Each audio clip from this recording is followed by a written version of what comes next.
This is Modern Investing on Pod TV. My name is Sasha Star, and we will announce when our guests will arrive. In the meantime, I will be assisted by producer Mark Lee, and now we have James Eat from Eat Foundation. Welcome to the show, Jim.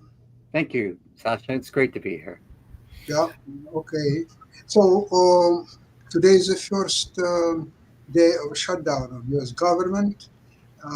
Nevertheless, market continue to march up despite of everything. And there are two reasons, in my opinion, that market would continue to go higher. It's one that it's expected another rate cut by the Fed during the October. I think it will be late October sometimes. And another is that in about 2 weeks from now, the earnings season starts, actually later on this week. The first companies will start to report.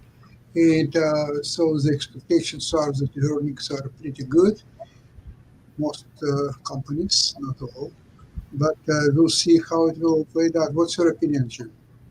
Yes, I agree with you that the market is being driven by these quarterly reports by revenue, and the Fed is signaled that they will lower the interest rates again. Not much, but a little bit, and the market approves of that. The government shutdown will have an effect, and historically has had an effect on people losing jobs. But that doesn't seem to be as much of a factor in the market these days. We can see that by today's stocks going up in the face of the shutdown. It seems like people are focusing on the revenues, the numbers, the profitability of the companies, rather than whether people have jobs. And, but people not having jobs will affect the economy down the road because it will affect consumer spending. But right now, the focus is still on the growth of the data centers to provide and the growth of the energy industry that needs to be supporting those data centers to support artificial intelligence. And one of the stocks that we've been touting for a long time, NVIDIA, is one of the prime beneficiaries of this trend. And it's not showing any signs of easing. In fact, NVIDIA's revenue continues to rise at incredible rates and projected into the near future of doing that. So much so that they will be forced to do a buyback of their stocks, and sooner rather than later, because people will say, "Well, you should invest it." Well, they are investing it. They invested into OpenAI. Quite a bit of money went into OpenAI, and so they're doing a lot of the things that they're supposed to do, and they still have so much cash that they are probably going to buy back their stock. Or they may split their shares as they've done quite a few times in the past. Yeah. So that's another possibility. But I want to tell you something that NVIDIA and few other handful of stocks, especially in AI space, basically this is kind of a separate market in itself. It has nothing to do with the rest of, Milan will talk about S&P once. I agree.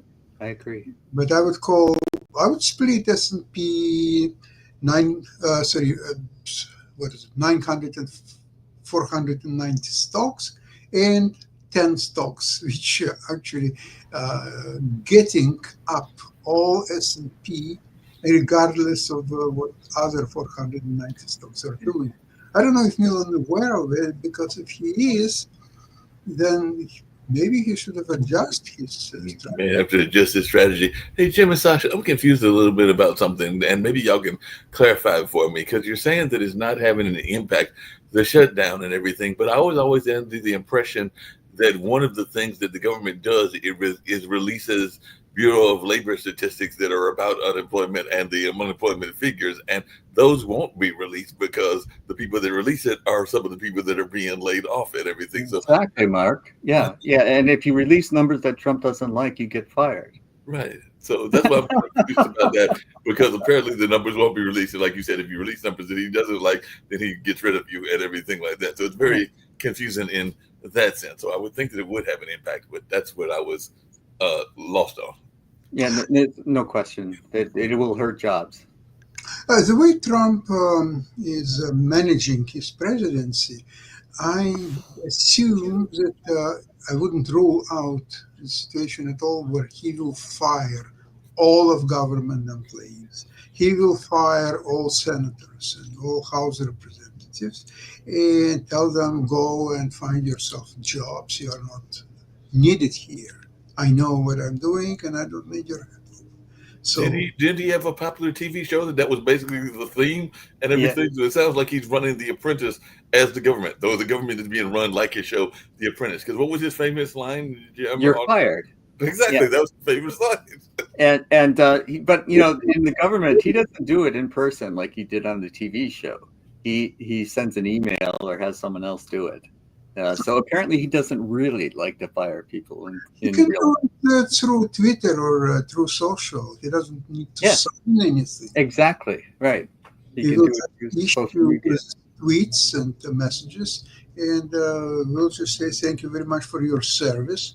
Your help is no longer required. Good luck. Well, And he tried to fire somebody from the Fed, and the Supreme Court said, "Hey, not so fast." But they're going to hear oral arguments in January. Oh, not till January. One of the last independent bodies that we have that governs monetary policy, and whether Trump can stick his fingers in there and stir it around and mess it up is going to be up to the Supreme Court, which has mostly backed him in the past. But this is, I think, a bridge too far. I think they will disappoint Trump with their decision in January, but that's with fingers crossed. With your fingers crossed. there is even more interesting case will be heard in November by Supreme Court, and this will be also some quite interesting development because, according to Supreme Court, Trump has a full immunity while he's acting president. Right. So therefore, he can do almost anything, whatever comes to his mind, without any responsibility. So, say a few months from now, Supreme Court will say that they disagree, that it should have been done that way, maybe it should have been done other way. But it doesn't matter. He's done it already. It's a fait accompli. So even if Supreme Court will make some kind of decision several months from now, how effective it is. For example, these tariffs, which will be heard in November. The Supreme Court will say that it should have been done by Congress. Right. But Trump will say, well, Congress could have done it, but they didn't, so I did it. And that's just about it. It's exactly Yeah, it's very interesting. You're making a great point, Sasha, in that Trump is convicted of 31 felonies or more than that, but felonies. He's a felon. He's convicted, yeah, and yeah. yet there's no consequences. And No, so he believes now he can do whatever he wants, and that he will not fear any consequence. there's a But it's major a very increase. dangerous thing for the country. Well, there's two major industries he's going after. One that I have friends in, and matter of fact, I had a call from one of my friends that's in the industry in LA early this morning, like around 1 or 2 o'clock this morning, and everything, because he's a longtime filmmaker. Did the film this Christmas, and is thinking about coming back to North Carolina to take a job here in this area. But he's talking about 100% tariffs on foreign movies, not our movies here, even though he may do it on our movies here. But the one that I'm really concerned about because it impacts the North Carolina industry, and you may know this, Jim, even though you're in the West Coast and everything, and Sasha, you're in Canada, but we have a major furniture industry here in North Carolina. It's been a major furniture industry for a while, and he's talking about slapping tariffs on the furniture makers and everything like that. So there was even a big furniture community around High Point, North Carolina, and everything. So I'm still trying One to of figure. the things that people don't understand about this tariff stuff is it's hitting small businesses. Mhm. Small businesses that are getting squeezed, and they can't afford to pay the tariffs themselves, and they have to pass it on to their customer. But if you're a small business, the customer can find what they're looking for a price that's less expensive somewhere else. They will do it. But these things are, again, small business is really the engine of the country and has been historically, but we're becoming more and more concentrated in data centers that supply the artificial intelligence and the energy producers that supply the data centers with the energy they need, which leads me to the next subject, which is Bitcoin or cryptocurrency. Trump is heavily invested in it, and his family is heavily invested in it, and he's making a lot of money. Yeah. And so, you follow the money, and what Trump supports now is cryptocurrency, and he may take the U.S. dollar into a crypto dollar. It's not beyond it's not stretching your imagination very far to think that he will try to do something And like don't forget that Trump is favoring certain companies. And these companies, for example, Intel, they are doing very well lately that. simply because Nvidia was smart enough to get on Trump's side and cooperating with him here and there. So situation is that, again, I'm talking about top 10 companies of S&P 500. So the 490 companies which involved not necessarily small business, but say medium-sized businesses and so on in traditional industries, these companies are not going to do that well. And Trump's explanation will be, well, small business is very competitive, and a lot of companies may not survive tariffs or no tariffs, it doesn't matter. So some of them will go under, unfortunately. So they will have to learn something else and do whatever it is. Maybe all of the CEOs will have to learn. Yeah, people are losing their jobs, and small business is being hammered. And so, and these people voted for Trump. Yeah, a Many of lot them. of them voted for Trump. Hey, Sasha, and definitely Jim as well, and everything. A lot of people are getting some sudden windfalls and everything like that. As a matter of fact, I went to the barber earlier, as Natasha knows, because I was actually doing the other show from there after I left there and everything like that. But I You're was looking just sharp, Mark. Thank you. I was just wondering, and everything with these people that are getting like these NILs. Like one person told me he knew of somebody that had gotten like close to $500,000 off of an NIL deal and everything like that. So they're getting a lot of windfall money, and a lot of them don't have investment backgrounds or backgrounds in finance in general. A lot of them don't even have a financial education. So, what are some, and I know that y'all don't like to do this, and I know that we try to stay away from this, but what are some stocks that you would absolutely tell people to, and some investments that you would tell people, whatever you do, stay away from that? Like maybe you'll do gold, maybe you'll do silver, but whatever you do, don't touch that one. Yeah. Uh, You do a little bit of investing in crypto assets, so-called, or anything like that. The only thing, remember the rules. When you will lose 7% of your investment, sell and run away.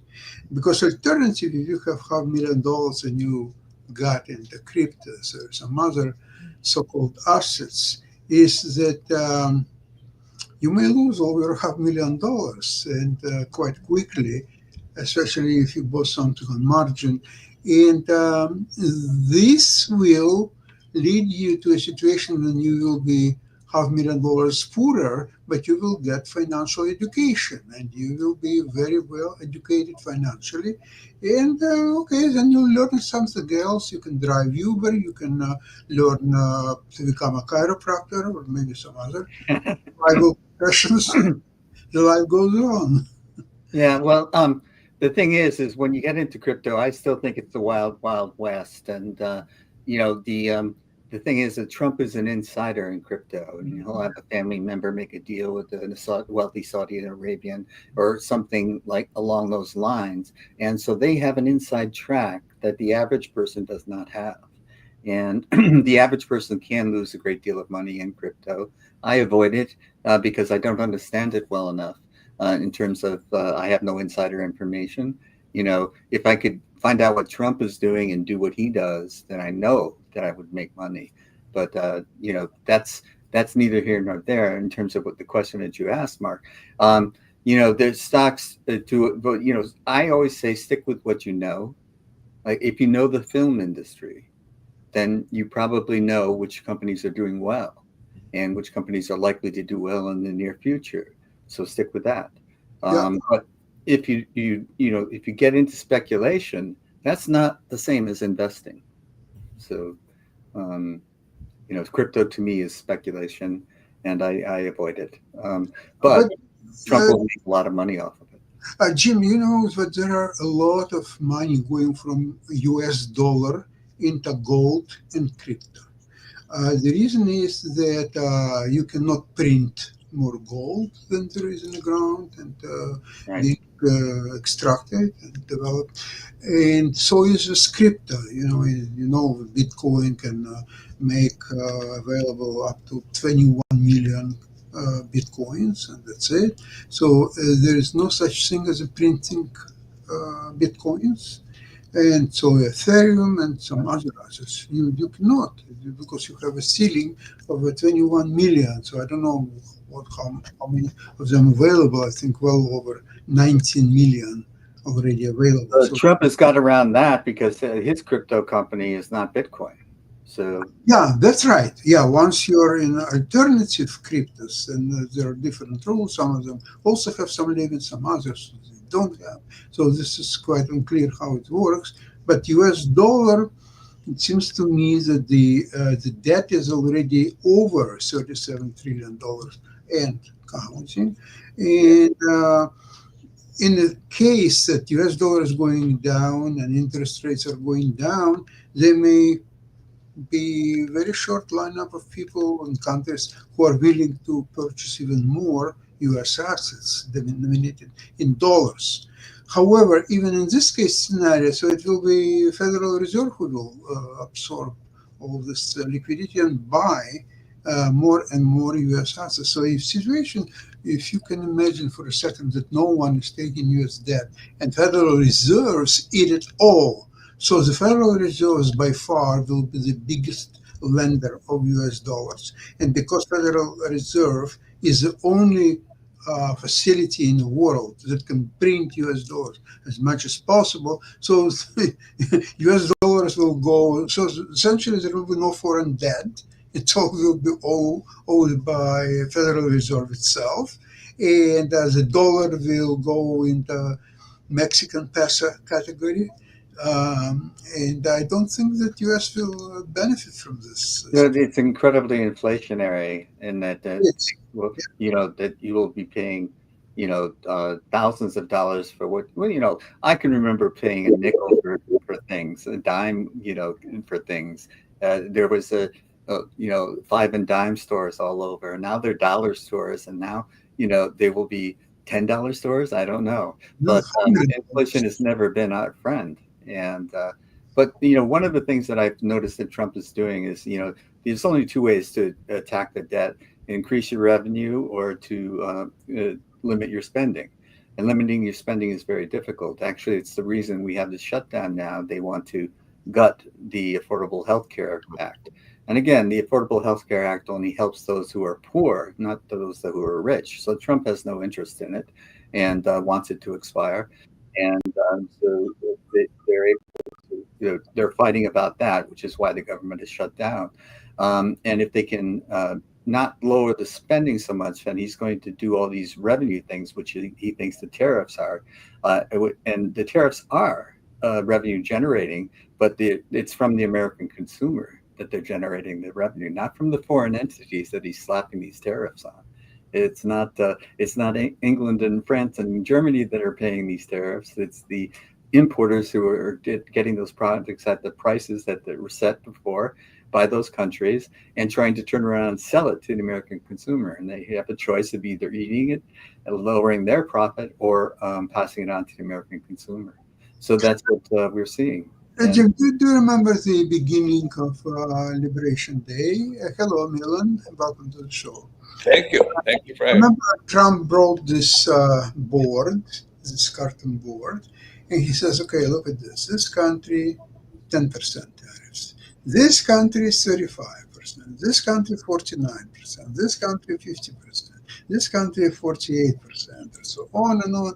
People were ecstatic. While stock market dived about 30% in a matter of 2-3 days.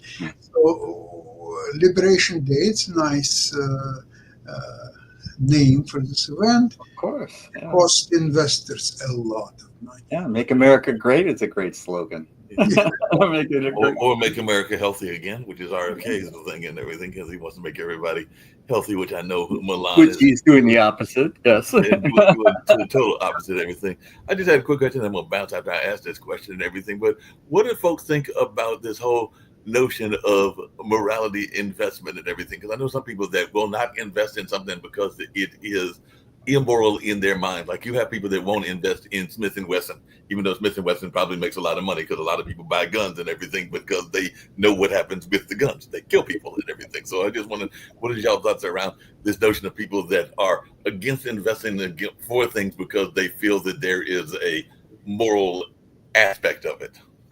Well, somebody said you can do a lot more with a kind word and a gun than with a kind word alone. But not investing in sin is appealing to a lot of people, including me. Mhm. Yeah. So, for example, Walmart, the founder of Walmart, didn't want to sell any liquor or cigarettes. Right. I think you can buy liquor and cigarettes now in Walmart, but I think it's under new management. In any event, Sam Walton didn't want to sell liquor or cigarettes. So there's something to be said for investing morally. Yeah. I know that Sasha doesn't care. It's about the numbers. More comments from me Yeah. on that subject. Let people invest whatever they feel. In my opinion, investing is all about making money. Second, then you can choose what to invest and so on. And before you appeared, we were talking about that approximately maximum 10%, 10 companies of S&P 500 contribute to all movement of S&P 500 stocks. And I don't know, did you buy today any S&P 500 or sold? Today, we just stayed the way it was because the market is rising. Okay. Did you see the news that S&P is starting tomorrow will be split into S&P 490 and S&P 10? He's making that up. Yeah. So you will have an opportunity to bring all your S&Ps into S&P 10 and forget about S&P. But the interesting thing is how the Dow Jones Industrial Index, I think it's made up of 30 stocks, isn't it? Yeah. Yeah. How well it represents the market as a whole. Yeah, I tend not to pay attention to the Dow. I follow the Nasdaq and the S&P. I think the broader indices that are more representative. So I don't have a comment about how well the Dow is representing the total economy, but I do think that like I focus on a sector, the artificial intelligence sector, and the companies that are doing well within that sector. And it depends on what you're comfortable with, and that includes the moral investor. I definitely think your conscience plays a role, and what do I feel good about helps me make my decisions. And I don't even know if artificial intelligence will be in the long run good for humanity or bad for humanity, but I do know it's making a lot of money right now. And since it's an open question in my mind, I'm comfortable investing in it. But if you're making a lot of money with child labor, for example, then I would avoid you. And I think that these are the types of things that everyone has to, decide for themselves. No talking head that you're listening to should influence you in that regard. Well, you know that most investors in the stock market lose. You can teach a 10-year-old how to equal the market. All they have to do is buy an exchange-traded fund which tracks the S&P 500, and SPY is the best of all. And also, to invest effectively, you need to have an asset allocation, which David Svensson recommends. David Svensson no longer with us, but he ran the most successful university endowment plan on the planet. And he said, have an asset allocation. 50-50 is what I happen to have. 60-40 also works. 55-45, anything like that works, so long as you have a lot of cash. Wall Street is doing everything they possibly can to avoid people doing that because they don't make any money on the money that you have in cash.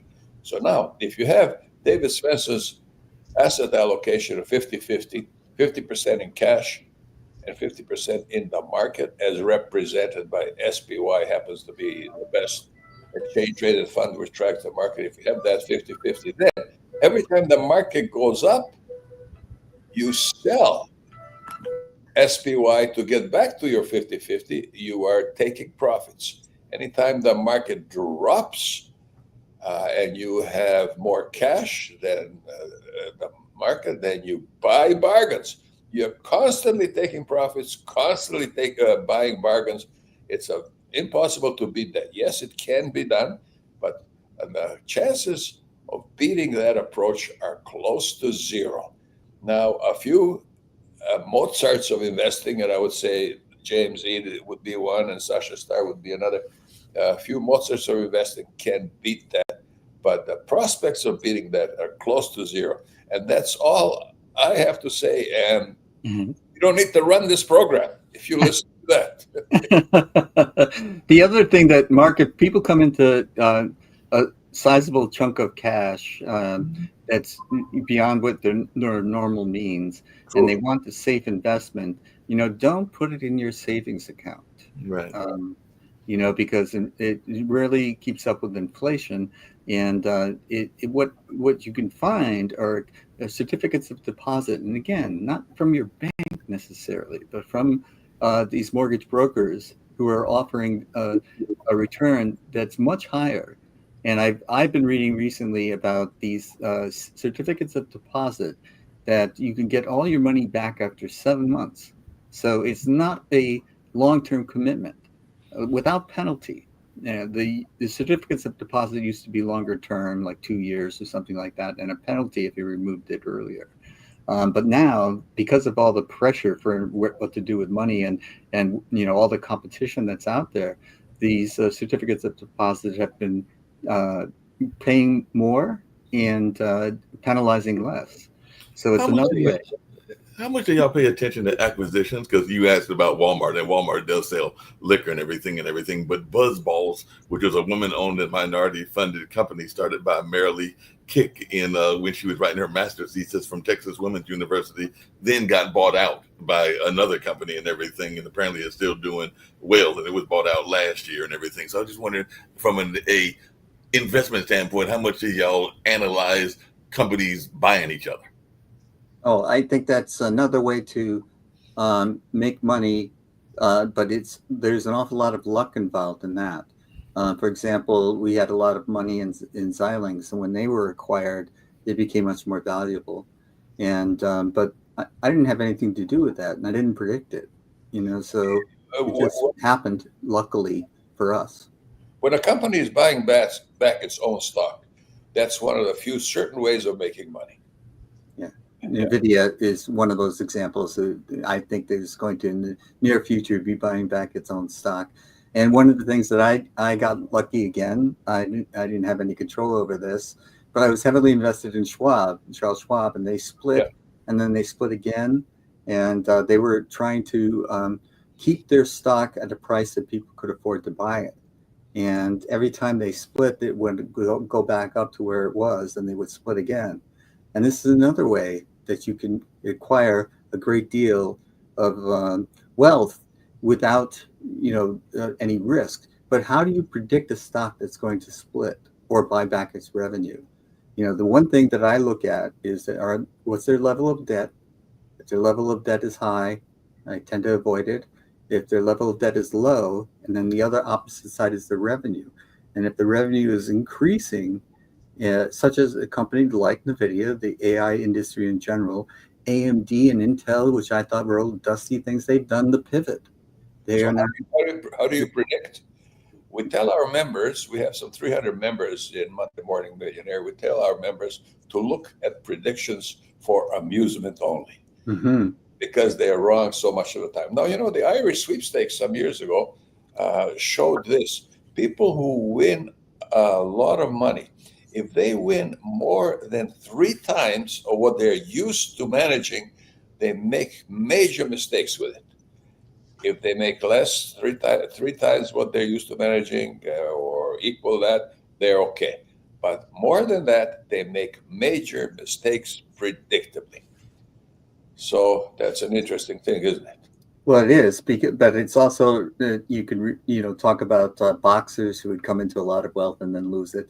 A lot of people who have, if you don't have financial experience or good financial advice, it's easy to lose money in the market. And so this is why I mentioned the certificate of deposit, because it's a modern change to the way certificates of deposit used to be issued. And it's based on the competition that's out there now. They have to make it more flexible and increase the rate that they're paying you. But the one thing that's stayed the same has been your savings account, which is now pivotal in terms of what it gives you. So these are ways to be safe and get a certain rate of return that you can be comfortable with. And your preservation of capital is number one. But if you do have interest in the financial markets, there are ways to make more money than the S&P. So, that's primarily what Sasha is focusing the program on, is how do you beat the S&P? And, selling puts and calls works very well. Selling puts and calls, and selling calls. And now you can do it on a daily basis too, which is something that you couldn't do in the past. Yeah, right. And selling calls, $8 or so into the market will give you major premium income. And what will that result in? You're going to be assigned. Once you're assigned, you're in cash. If you sell now puts in cash, $8 or $9 out of the market, you'll make major premium income. And so the risk of that is you will be assigned, you'll be back in SPY. So either you have SPY or you have cash, and you're always making money. In more than 50 years of investing, I've never come across a more effective way of making big bucks. I agree. That's a very safe and your return is more than adequate for most. But now, that have a 100% failure rate. I keep saying that. And the failure of the American market will happen one of these days. And well, when the chances have been accelerating since the current administration. I think some of like the U.S. dollar we were talking about earlier in the show, and I know that you have changed in investing in Canadian currency now, because the confidence in the U.S. dollar has been exploited by the administration. And I do believe that there are a lot of forces, these silly tariffs, for example, that are going to backfire. What they result in is people losing jobs, small businesses going out of business. These are the types of things that Trump pays no attention to, because it's as long as the large companies that are that he's associated with are doing well, and his cryptocurrency ventures are doing well, he doesn't care about your pain. He has not an empathetic bone in his body. So this is why we're struggling now with the government shutdown, because of the Affordable Health Care Act. Will it be passed, renewed, or will it go away? Well, who will it hurt if it goes away? He only cares about himself. Yeah, the poor people which he doesn't associate with at Mar-a-Lago.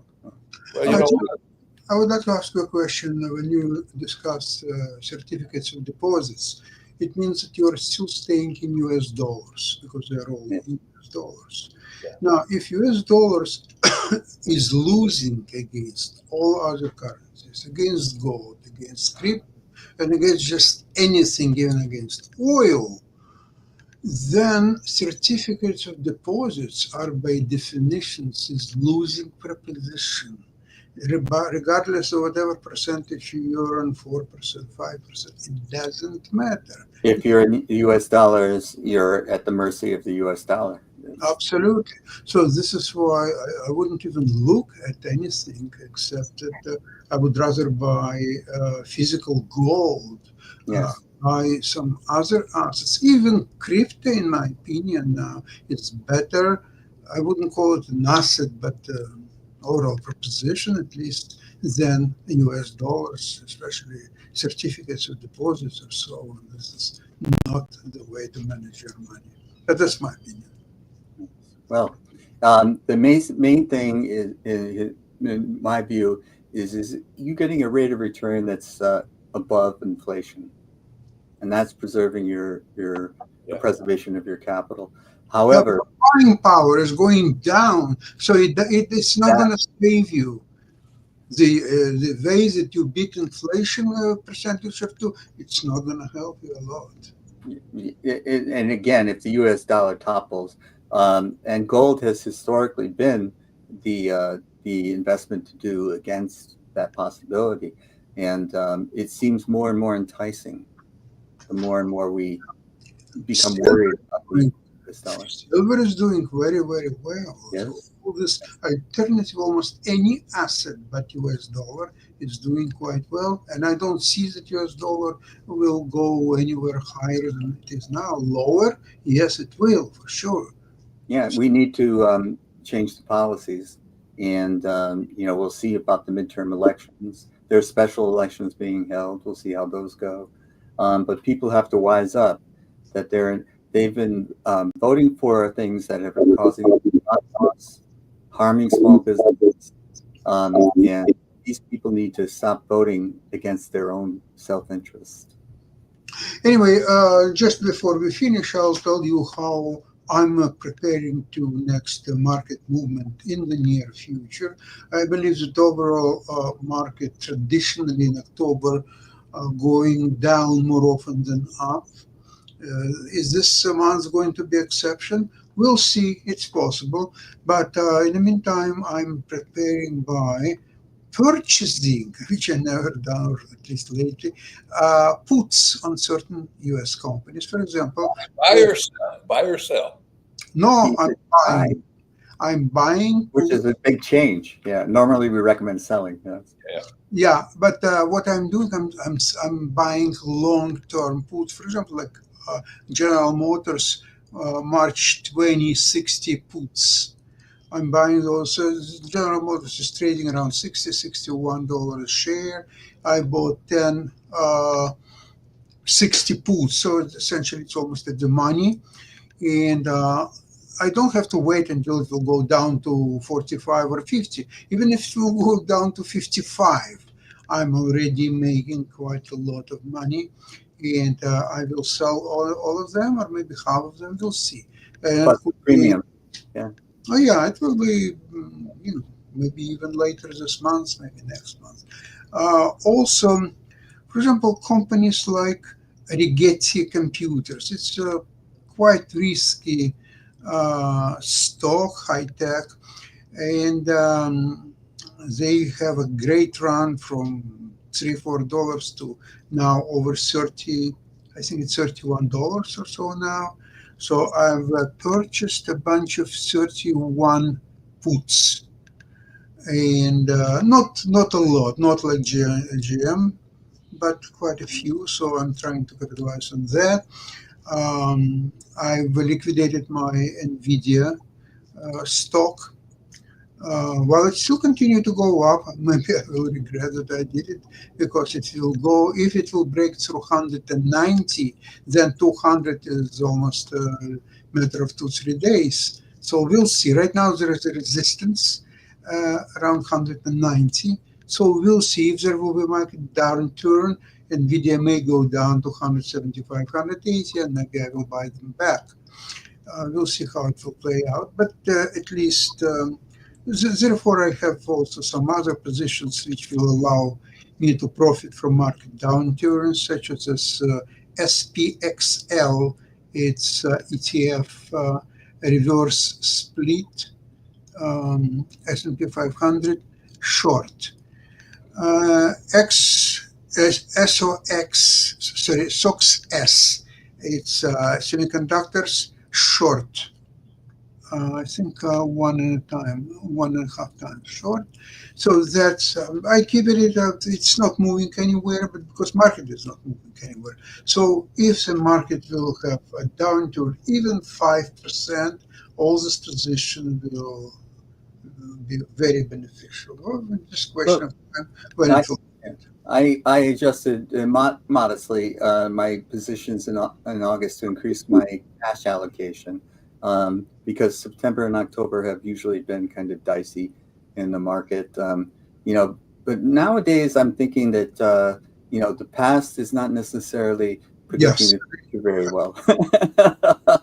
And we have to be a little bit more agile and Yeah. look at what's really going on right now, because of these. The variable really is the president of the United States.